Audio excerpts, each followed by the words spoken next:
Thank you very much for the Jewish Children Museum. 17 and young Galatian. Thank you.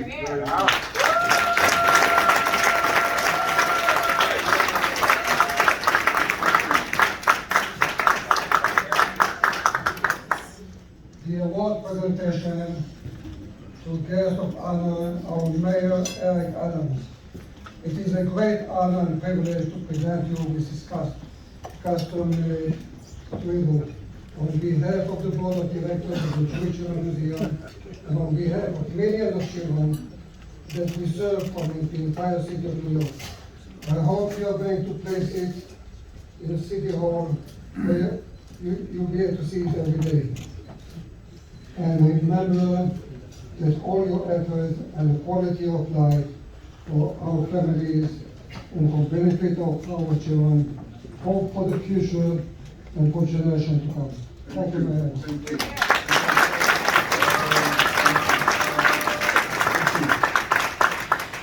I was running late, and I told my younger brother I may need him to come and be my body double, you know. So I cannot say enough about Chancellor David Banks and our relationship and our friendship in giving the most important task that we have in our city, uplifting our children, and I trust him in doing so. My long friendship with Deborah, many years. You know, many people didn't think it was possible to get to this journey. Deborah, told me stay focused. She called me one day and said, I need you to come with me somewhere. And it was a difficult time in the campaign. I think we were 13, 14 points behind in the poll. And she said, I had a dream, and I need you to meet me. And we met out in Queens at the Grand Rebbe's resting place. She said, I need you to write a note. I wrote the note, and we put it on his resting place. And this year, we went to Ari's and did the same thing.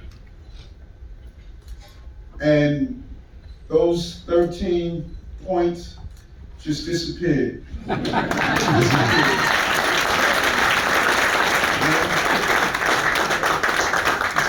There. Anyone can say you're going to be something when you're there. But when you can speak those words into existence during the darkest moment, it says a lot. And this is a significant moment. This museum, the representation of this museum. I remember when I was sharing the group the other day, Joel and I were at an event, the celebration of Israel.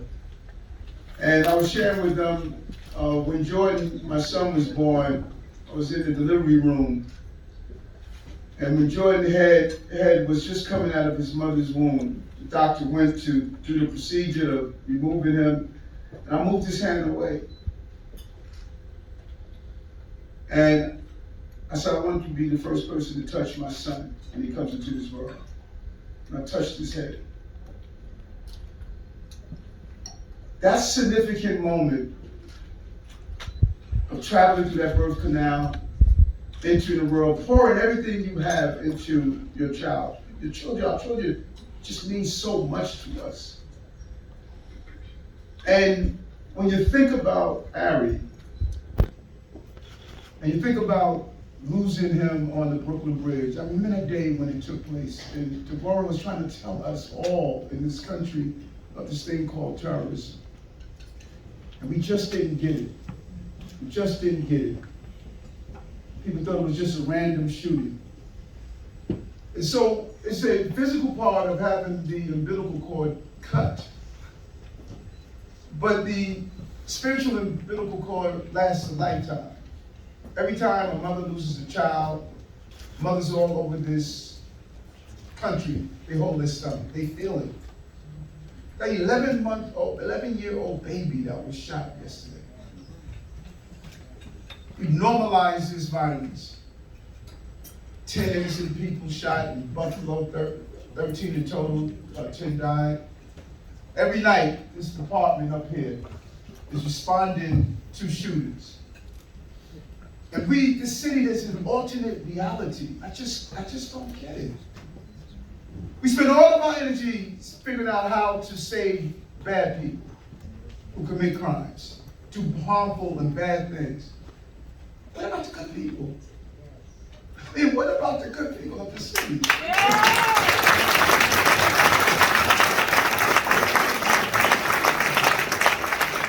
What about the people who don't walk into stores and steal whatever they want and walk out? What about the people who don't jump the turnstile? Even if they don't have a lot, they find enough to swipe the MetroCard because they believe those are the rules. The people that get up every day, sweep up in front of their shop, close up the gate. They would do 13, 14 hours to make sure that their families can have the basic necessities they need. The people who are watching young people in our city lose their lives. No matter how hard it is, they never give up. They never surrender. Like, who's going to represent them? We need a good people movement in this city. Just the good people of the city, who are the numerical majority. The loudest numerical minority, they have hijacked who we are as a country. And I say no to that. I'm not going to allow us to believe something is wrong with us because we expect people not to hurt our families every day.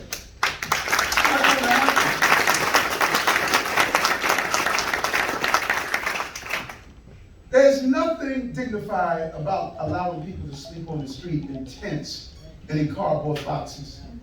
There's nothing dignified about allowing people to sleep in the subway just to push someone on the track, like the Gold family lost their beautiful daughter. There's nothing dignified about allowing people to be in our parks and injecting themselves with drugs in front of our children. There's nothing dignified about allowing people to carry guns and use them with no sense of purpose at all. There's nothing dignified about that. And let me say this to all of us. We need to support our police. Yes.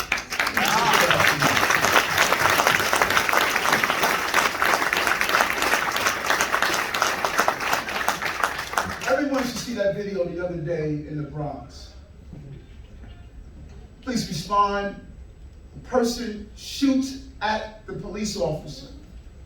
The police officer didn't turn and run away. He ran towards the gunshot because he knew if he didn't catch the person, he would still be on the street to harm more innocent people. Think about that for a moment. Think about the character of a person. And then when I went to the hospital, you know what I saw? I saw his fiance. And then in the other corner, I saw his father-in-law, who's also a cop in the gun safety unit. Father-in-law and son-in-law, both police officers, placing themselves in harm's way to protect our city. And you don't hear anyone writing about it. You don't hear any of the tabloids saying how special these men and women are. You don't hear it. So we need to do it. We need to have billboards, newspaper ads. We need to lift up those who water the tree of public safety that allows us to sit out of the sunlight of hatred, bigotry, anti-Semitism, and all of the other isms that we are facing. We need to lift them up because no one else will. We can't say we support them in a whisper. We need to yell it out across this entire city that we support our police. That's what we need to do.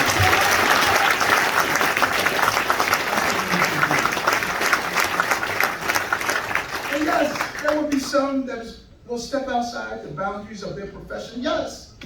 And then we would deal with those. But you do not destroy the entire profession because of the numerical minority that are doing something that's incorrect. And we're all gonna make mistakes. Don't I make mistakes? I'm perfectly imperfect.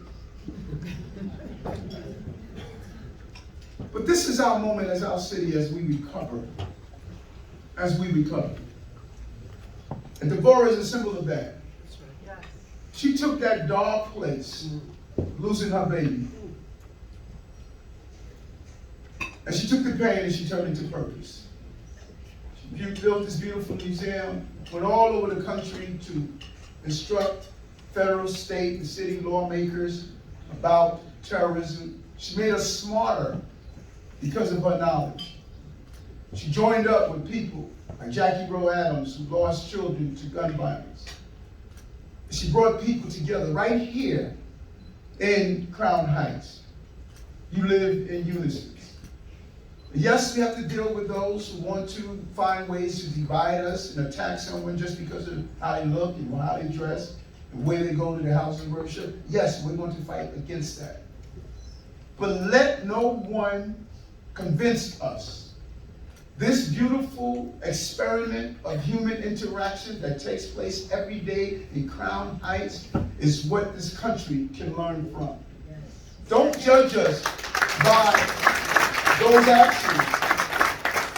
Let's acknowledge the overwhelming number of people that shop together, live together, worship together, walk together, talk together, learn from each other together. That is who we are. And that is who we're always going to be. And so I thank you for this award. It is only the beginning of what we must do. The chancellor is right. We're going to turn this city around. Yes. The police commissioner was here today with you. Our cultural affairs commissioner is here. When you do an analysis of who's in government, Tish James, Eric Adams, Lori Cumbo, all the names, they all have one thing in common. We all came from this area.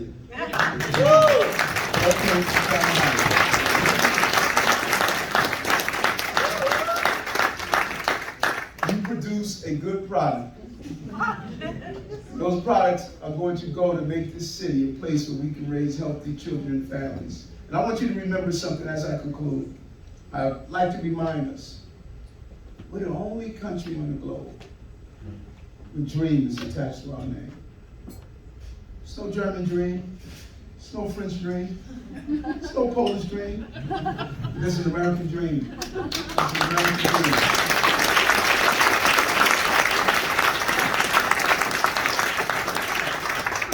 This is the country where dreams come alive. And we should never be ashamed of that. Should never be ashamed. This is America. There's a whole lot of people that want to get here and those who want to get out. I'm happy to be in America, and I'm happy to be in New York. Let's make this city the city of America. Thank you very much.